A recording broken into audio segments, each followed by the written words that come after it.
नैनं छिन्दन्ति शस्त्राणि नैनं दहति पावका न चैनं क्लेहयन्त्यापो न शोषयति मारुतः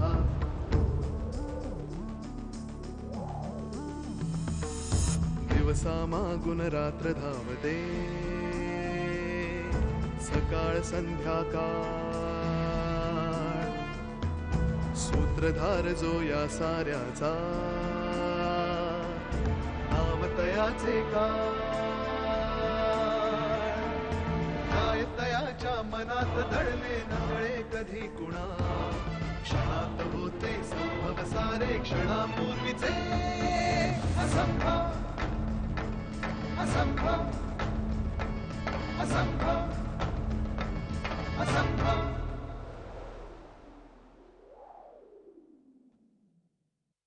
हा काय योगायोग म्हणायचा. शुभ्राचा आणि सुलेखाचा जन्म एकाच दिवशी एकाच वेळी झालाय. नाही, असं होत नसतं. नाही, कोकणात असं काहीतरी नक्की घडलंय की ज्याच्यामुळे ती मुलगी आधीच्या गळ्यातून पडली. मला असं वाटतं आपण आधीला सगळं विचारू, त्यालाच सगळे उत्तर देऊ देत काय ते.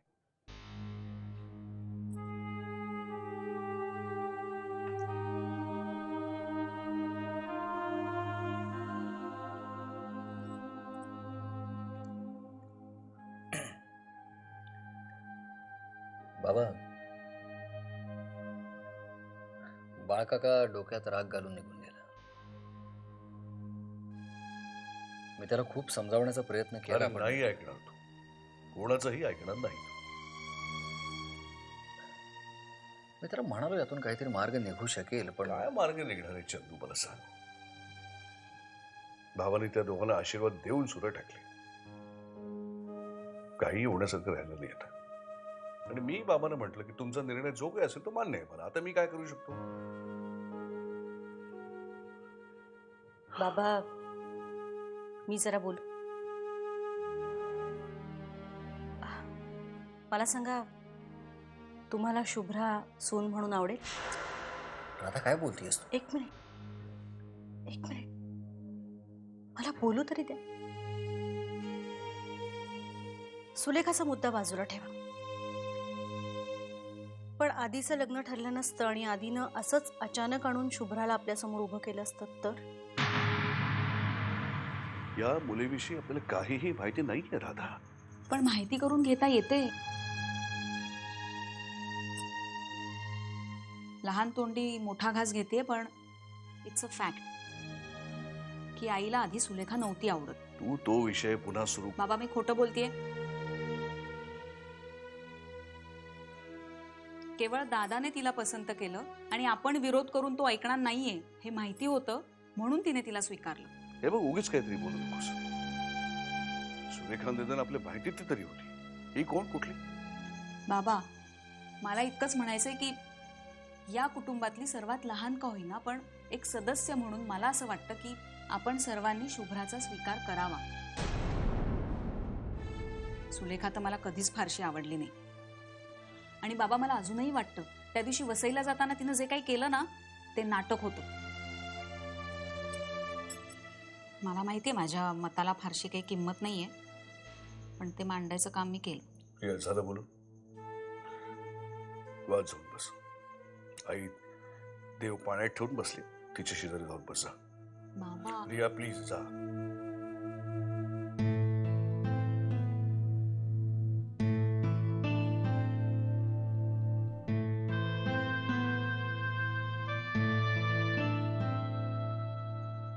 बाबा,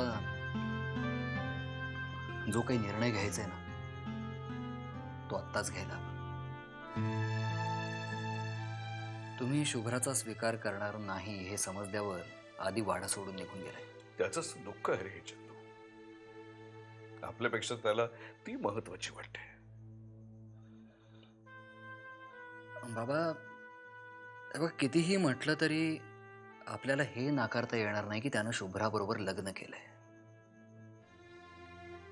पुढच्या महिन्यात तो अमेरिकेला चाललाय.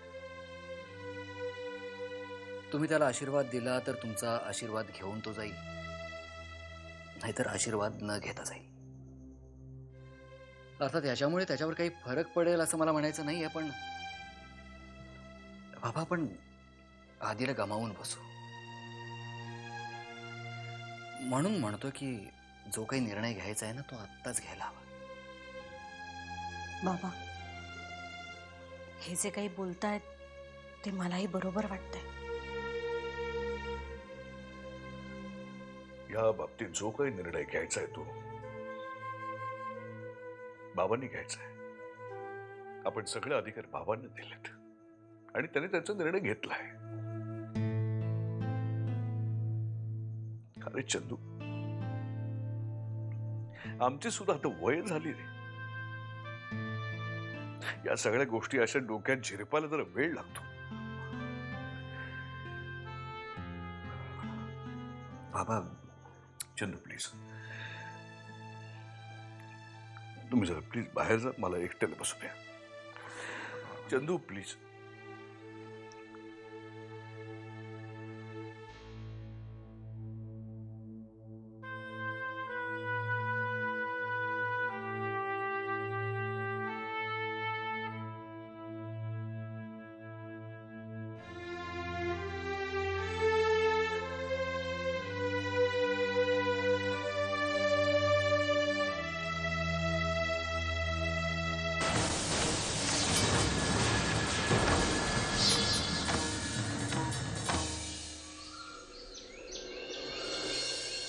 विष्णू,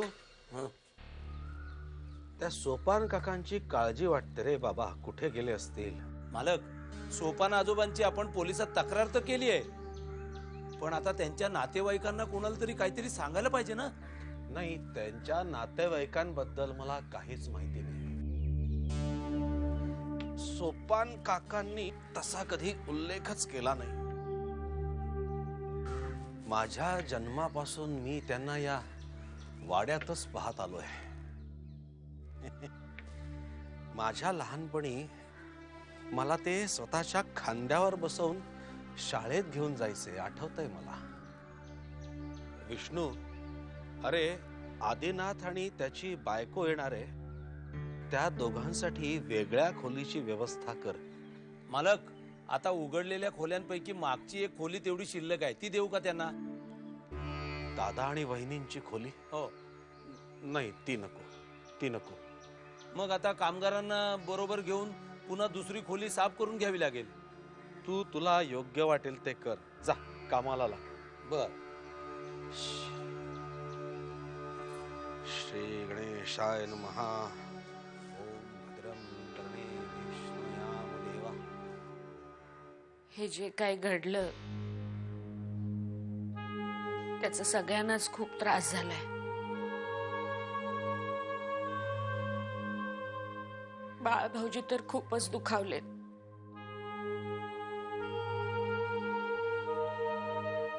पूनम समोर येईल तेव्हा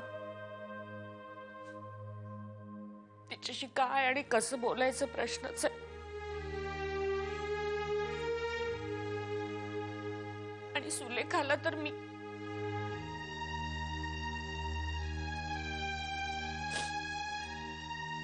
काय बोलणार मी आता.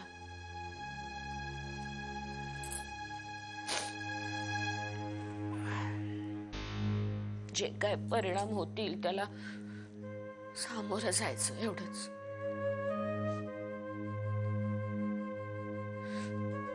बिघडतील संबंध, पण आता काय इलाज काय.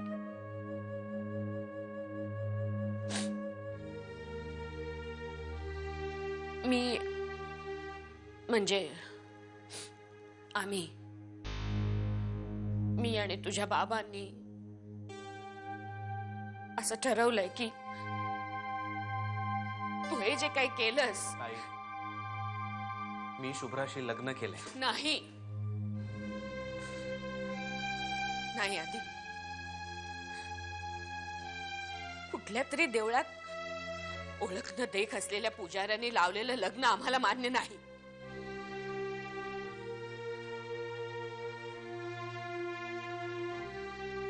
तुमचं लग्न इथे होईल. आमच्या सगळ्यांच्या साक्षीनं या वाड्यात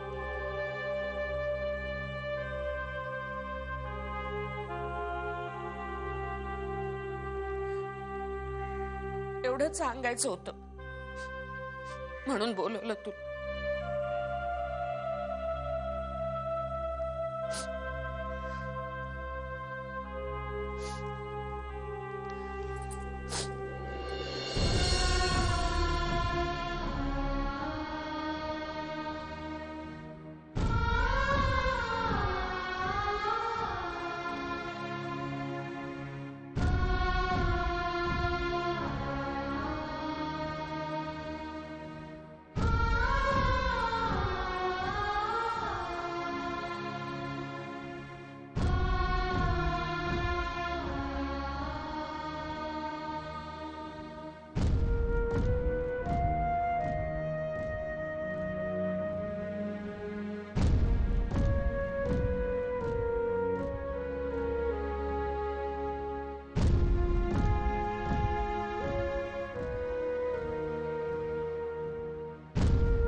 मी बाजी पत्रिका तुमच्याकडे घेऊन नेहमी यायचो, पण आज असं अचानक ऑन ड्युटी मला यावं लागलं त्याचं वाईट वाटतंय.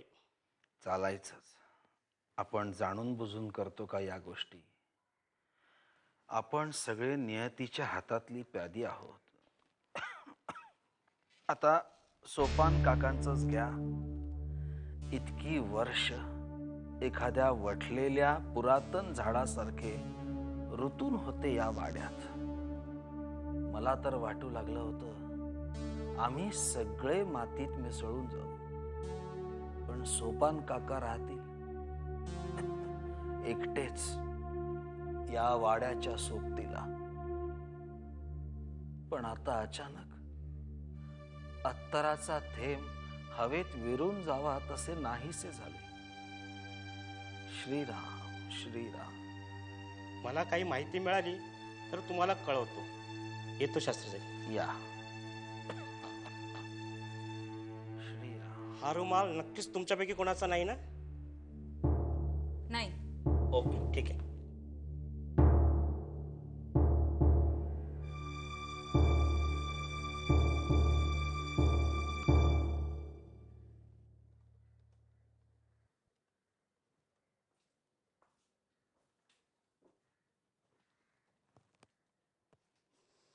इथेही काम घेऊन आलात.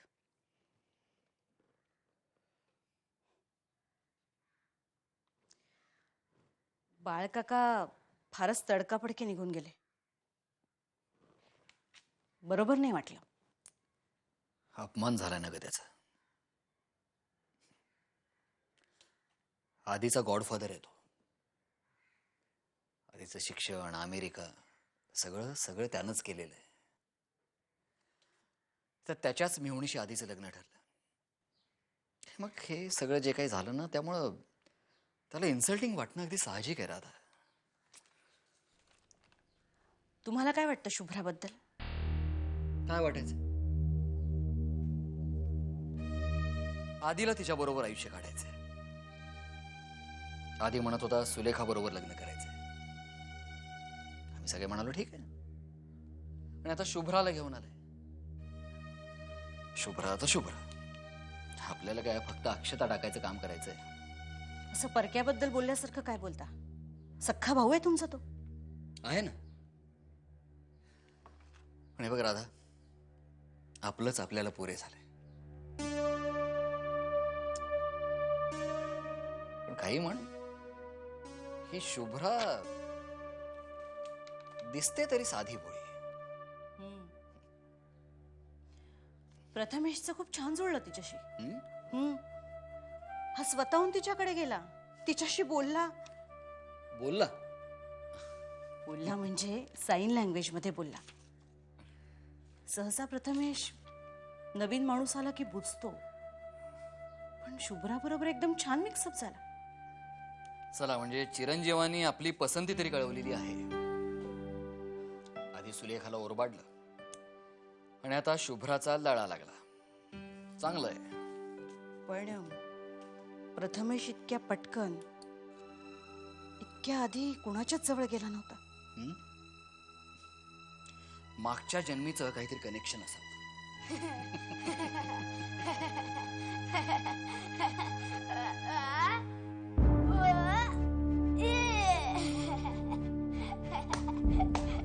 प्रथमेश,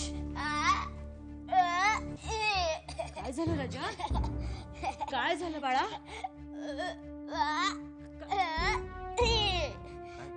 काय बोल, नीट बोल, नीट बोल, नीट बोल. काय झालं बाळा? काय झालं? काय सांगतोयस तू?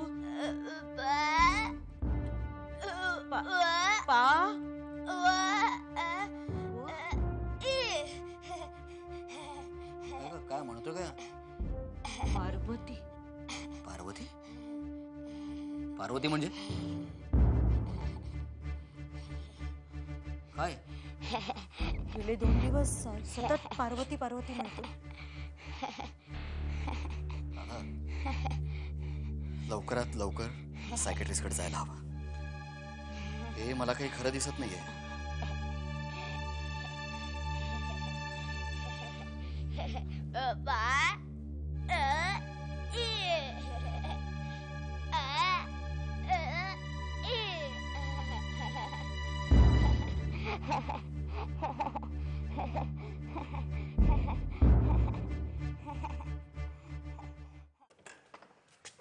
ये आधी ये. ये ना शुभ्रा. बरं का आधी, बऱ्याच वर्षांनी ही खोली उघडतोय. साफसफाईला पुरेसा वेळ मिळालेला नाहीये, तेव्हा जरा सांभाळून घे. हा विष्णू काका, काय? मगाशी मी बाहेर पोलिसांची जीप पाहिली. काय झालंय? अरे आपले सोपान आजोबा काल रात्रीपासून गायब झाले. काय? हो ना, ज्या माणसाला धड उठून बसता येत नव्हतं तो गायब होतो. शिवाय चोरीचं सुद्धा काहीतरी प्रकरण आहे. मला तर सगळं विचित्रच वाटतंय. तू जास्त विचार नको करूस. तू आता आराम कर. काय लागलं तर मला सांग, मी बाहेरच आहे. हा, मी तुला उद्या सांगतो सगळं काय ते.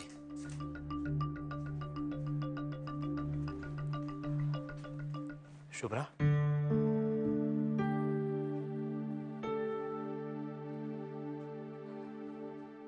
Be comfortable.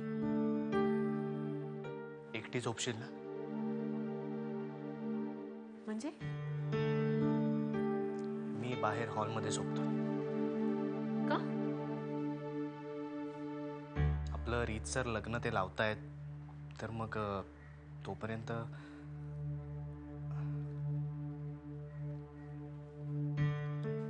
तुला भीती नाही ना वाटणार?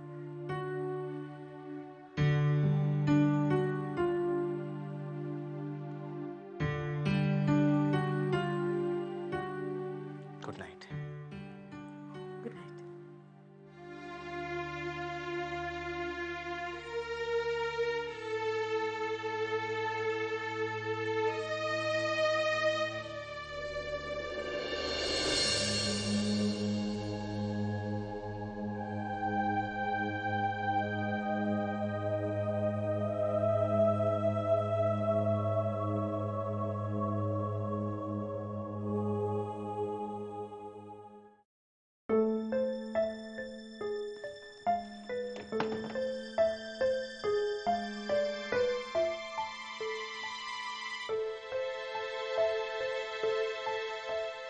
काय झालं? बाहेर झोपणार होतात ना तुम्ही? मग परत का आला? आणि हा काय पोशाख केलाय? धोतर, झब्बा, उपरणं, टोपी. छान दिसतंय. हे कोण झोपणार आहे? मी म्हणजे रीतसर लग्न होईपर्यंत हे असंच. अरे तुम्ही कोकणात एकत्र होतात, काल हॉटेलमध्ये एकत्र होतात, मग या उपचाराला काय अर्थ आहे? तरी अजून आम्ही वी हॅवंट कन्झ्युमेटेड अवर मॅरेज. काल हॉटेलमध्ये सुद्धा आम्ही वेगवेगळेच झोपलो होतो. का? लग्नाची बायको आहे तुझी ती? तरी हे लग्न तुम्हाला मान्य नाहीये ना? अरे आता सगळ्यांनी ऍक्सेप्ट केलंय ना. पण तरी एक फॉर्मल लग्न सगळ्यांना हवंच आहे ना. बाकीच्याही गोष्टी त्यानंतर होऊन देत. सगळ्या गोष्टी तू अशा विचित्र करून टाकल्यास ना आधी. बाहेर चाललात का? कुठे जुन्या कपड्यात मिळाले काही कपडे? तुझ्या अशा वागण्याने बालच्या आणि माझे संबंध सुद्धा कायमचे दुरावलेत. मी माफी मागीन बाळ काकाची, पूनम काकूची, सगळ्यांचीच माफी मागीन मी. सगळ्या गोष्टींची अशी माफी मागून नाही चालत. जाऊ दे, मला सुद्धा या गोष्टीची चर्चा करण्यात आता कंटाळा आलेला आहे. आणि तू असा बाहेर दिवाणखान्यात नको झोपू. पहाटे पहाटे नोकर माणसं येतात, त्यांच्या समोर दिखावा नको. कुठेतरी आज जाऊन झोप. काही हवंय का तुम्हाला? बोला ना. पण हा कोणाचा आवाज आहे? शुभ्राचा आवाज आहे. म्हणजे तिला काय झोपेत बडबडायची सवय आहे की काय? नाही, मला माहित नाही, मी बघतो. मी तुलाच भेटायला आलो.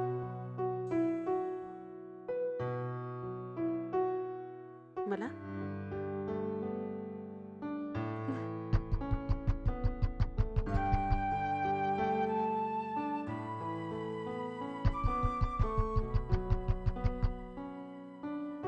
दार उघडताय ना?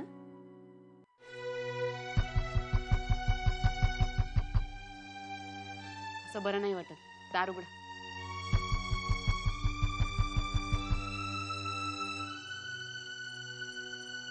मीच उघडते.